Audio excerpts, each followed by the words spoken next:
Welcome to One Guest. I'm Edgar B, Herwick III. With me today is the head of the Comparative Media Studies program at MIT, Professor Henry Jenkins. Thanks for being here. Happy to be here. So you do a number of things in the Comparative Media Studies program, and one of the areas that you focus in on is gaming. How did you get involved in this? Well, I was a first-generation gamer. I played Pong when it first came out. I played some early Atari games, and for a period of time, I wasn't paying any attention. Yeah. My son turned 6. He wanted a Nintendo system for Christmas.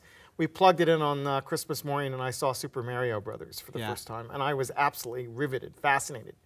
But the idea that we could have gone from Donkey Kong to Super Mario Brothers in just 5-6 years' time showed the rapid growth of this medium. And I said, if this medium can change this dramatically, what's going to be 10 years? What's going to be 20 years? So now I'm 20 years into a process of studying games, and it surprises me every moment. So when you're looking into this medium, are you looking into sort of the technical aspects of these games and how they've changed, like the graphics are better, or is it something more than that?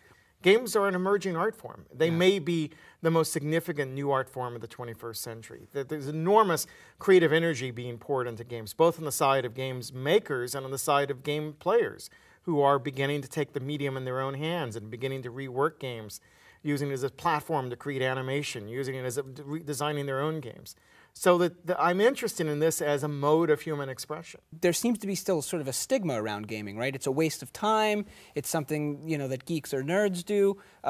What's your experience with that? I mean, I think it's an enormously challenging, creative, inventive medium. I think it pushes the mind constantly. I think that kids who are involved with games are acquiring cognitive skills, social skills. They're asking questions. They're learning new things. Most basic level, the act of playing a game is much like the process of scientific method. That is, you start with an hypothesis. What is this world like? What is its properties? What do I do in this game space? You test those assumptions against playing the game. You take an action.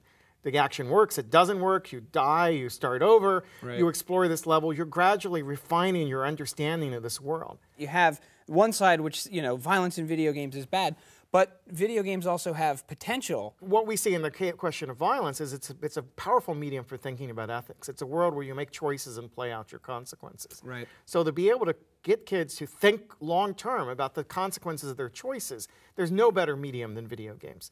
I think as an educational form, it's enormously important. Most parents would tell you kids would go to bed early when they get frustrated with their homework problems and stay up late when they're frustrated by a video game.